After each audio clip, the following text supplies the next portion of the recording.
Hello बच्चों, let's see this question. Select the sake fungus. या सेक fungi को पहचानना है, चुनना है। तो हम सेक फंजाई की बात करें तो सेक फंजाई जो है वो कहा जाता है एस्कोमाइसिटीज के सदस्यों को। एस्कोमाइसिटीज के जो भी सदस्य होंगे वो सेक फंजाई कहलाएंगे। और क्यों कहलाएंगे? क्योंकि इनमें जो है सेक्सुअल स्पोर जब बनता है तो वो एस्कस के अंदर बनता है। और एस्कस जो है वो सेक लाइक स्ट्रक्चर होती है। सेक लाइक स्ट्रक्चर होती है और एस्कस के अंदर जो स्पोर बनेंगे सेक्सुअल स्पोर, जिन्हें एस्कोस्पोर कहा जाएगा। एस्कोस्पोर कहा जाएगा। और ये एस्कोस्पोर जो है वो जनरली जो है 8 बनते हैं संख्या में। और ये हैप्लोइड स्पोर होते हैं, सेक्सुअल रिप्रोडक्शन के बाद में बनते हैं। और इनको जो है एंडोजीनस कहा जाता है। क्या कहा जाता है?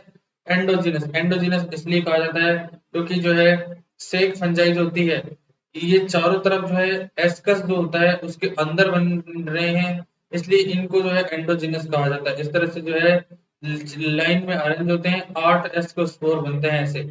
ये हमने 4 दिखाए हैं इस चित्र में, लेकिन बनते 8 हैं। जनरली 4 से 8 तक बनते हैं। मोस्टली जो है एस्कोमाइसिटीज में 4 बनेंगे, 8 बनेंगे। और बेसिडियमाइसिटीज में 4 बनेंगे। तो इस तरह से जो है एस्कोमाइसिटीज के सदस्य सेक फंजाई कहलाते हैं। तो हमें जो है एस्कोमाइसिटीज का मेंबर ढूंढना है इसमें से। एल्बुगो की बात करें, एल्बुगो जो है वो उमाइसिटीज का मेंबर है। उमाइसिटीज और उमाइसिटीज के सदस्यों में जो सेल वॉल होती है वो किसकी बनी होती है? सेलुलोज की बनी होती है। सेलुलोजिक सेल वॉल किसमें होती है?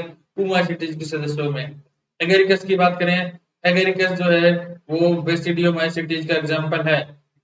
बेसिडियोमाइसिटीज और बेसिडियोमाइसिटीज के सदस्य सबसे एडवांस होते हैं, सबसे एडवांस फंजाई कहलाता है। और इनको जो है क्लब फंजाई बोलते हैं।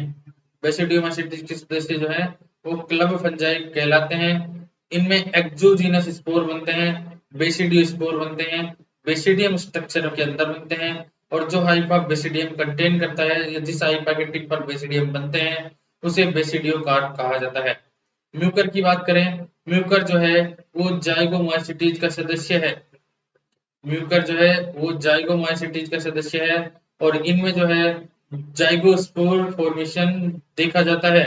तो ये जो है इनमें से न्यूरोस्पोरा की बात करें तो न्यूरोस्पोरा जो है एस्कोमाइसिटीज के अंतर्गत आता है। तो ये जो है यही जो है क्या कहलाता है? सेक फंजाई कहलाता है। एस्कोमाइसिटीज के सदस्य को सेक फंजाई भी कहते हैं। और क्यों कहते हैं? क्योंकि इनमें जो बनने वाला एस्कोस्पोर है वो एस्कस के अंदर बनता है। और एस्कस जो है एक बैग लाइक स्ट्रक्चर होती है, बैग लाइक या सेक लाइक स्ट्रक्चर होती है जिसे एस्कस कहा जाता है। तो इस प्रकार जो है हमारे क्वेश्चन का सही आंसर होगा neurospora, option C. Best of luck.